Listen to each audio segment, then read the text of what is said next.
Transported to another world, his sister is the one that gets OP abilities. The three orc brothers have been terrorizing the territory for some time now, pillaging and destroying villages, and slaughtering anyone who dares to stand in their way. They have just finished ransacking yet another village, relishing in their success, when an adventurer named Asahi approaches them, taunting them without fear. The orcs mock the pipsqueak Asahi, but he remains undeterred, continuing to provoke them. As one of the orcs leaps towards Asahi, ready to strike him down, a massive spike suddenly emerges from the ground, impaling the orc, and a girl leaps onto the corpse.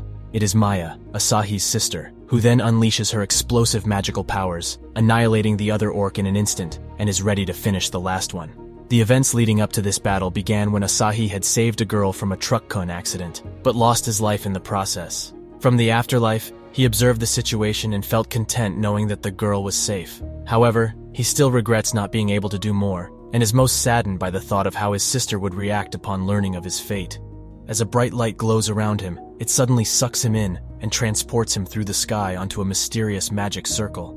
Looking around, he sees a medieval castle, a dragon flying in the distance, and some slimes jumping around. It doesn't take long for him to realize that he has been transported to another world. The feeling is reminiscent of playing an RPG game like Skyrim or The Witcher 3, and he quickly surveys his surroundings. When he bumps into a passerby, he's overjoyed to discover that the people in this world speak Japanese.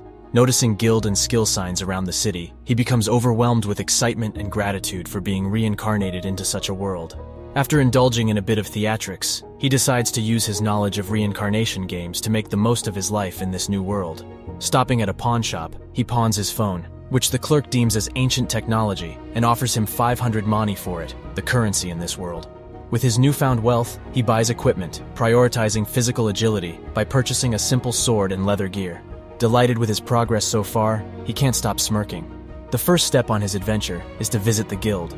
As he approaches the receptionist, he admits that he is new to the world, and the girl takes it upon herself to guide him through the various procedures. She starts by giving him the adventurer's registration form. After filling out his name, he becomes an official adventurer. She suggests an E-rank mission, just killing some killer rabbits. However, before she can give him a warning, he is already out the door, eager to begin his new life. As he sets out, he encounters a massive wyvern that immediately attacks him, spewing fire with a tremendous force. It seems like someone has set the difficulty level too high. He quickly hides and opens up his status screen, hoping to find a cheat skill, but he only finds rock throwing at level 1. This realization does not discourage him, but he checks his stats and discovers that they are not particularly impressive either. The realization of being just a common villager hits him hard, especially when he finds out that his rock-throwing ability is below average. Just as the wyvern is about to end his new life, Asahi thinks of his sister Maya with all his might and screams out her name, summoning her to this new world. Maya quickly grasps the situation, but the wyvern doesn't wait and attacks her, blowing fire right in her face. She manages to dodge the attack and feels the immense power inside of her. Maya summons her power to protect her brother and blasts the wyvern away in one hit, leaving Asahi stunned.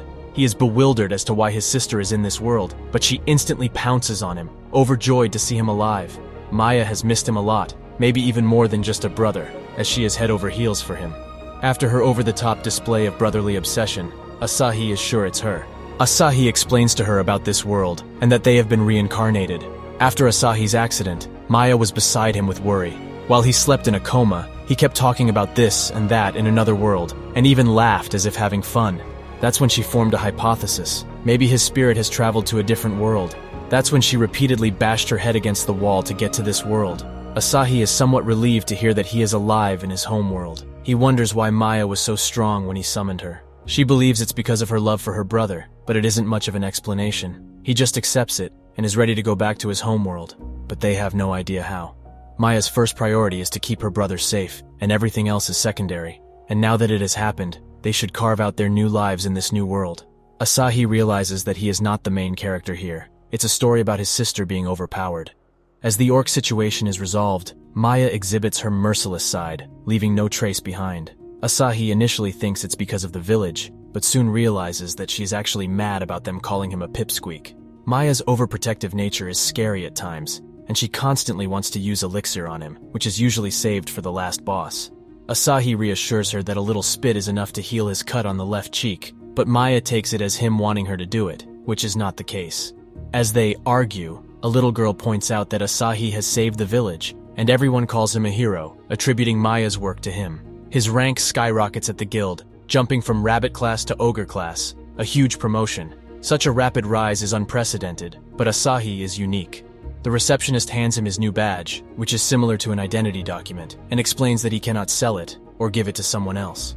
Overwhelmed by all the praise he receives, Asahi doesn't even attempt to explain himself. However, it's important to note that falsifying one's rank is a serious crime that can lead to severe consequences. Asahi doesn't need to worry about that though, does he? Asahi pleads with Maya to conceal her strength and pretend that he is the strong one, to which she readily agrees, willing to do anything for him. He asks her to show him her stats, but she interprets it differently, from top to bottom. For some reason, she is disappointed that's not the case. Maya opens her status screen and Asahi cannot see anything at first. However, he soon realizes that her stats are so incredibly high that they exceed the boundaries of the screen. Once again disheartened by the fact that Maya is the one with immense strength and not him, he implores her not to show her stats to anyone else. This knowledge is to remain between them alone. Maya also desires to know Asahi's secret numbers, such as his number of beauty marks. Asahi and Maya are interrupted by a commotion on the main street, caused by Clan Balmung, the strongest adventurer party in the world. The clan is on a send-off parade to defeat the Demon King, and Asahi sees this as a possible way to return to their own world. Maya is ready to take on the Demon King, but Asahi understands that it is not that simple. All the adventurers in the Balmung party are Dragon tier, which is a level he aspires to reach one day. Suddenly, a drunk man named Delavan bashes the Balmung party and attacks a shopkeeper when he tries to stop him. Delavan used to be an ogre-class adventurer, but he was demoted. The villagers are uncertain if anyone can stop him, but the lady next to Asahi points out that he is also an ogre-class adventurer. People beg him to stop Delavan and avenge the food stand. Asahi is uncomfortable with the attention, but he can't let them find out that he's weak. Delavan insults Asahi, calling him a pipsqueak, and Maya is angered by this. Asahi doesn't think Maya can hold back, but she assures him that she will beat Delavan mercilessly until he's barely alive, and hopes for an instant death. As Delavan provokes Asahi, the latter whispers in Maya's ear, promising to do anything she asks if she can handle the situation. Asahi then changes his tone and uses all tactics available to belittle Delavan. Just as he is about to attack, Asahi swoops his hand, creating a massive crack in the ground that shocks the villagers and Delavan. However, it was Maya who actually made it happen.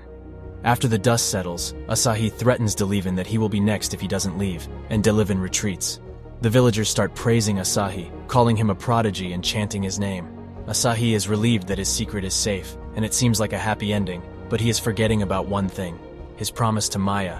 And true to his word, Asahi will keep that promise.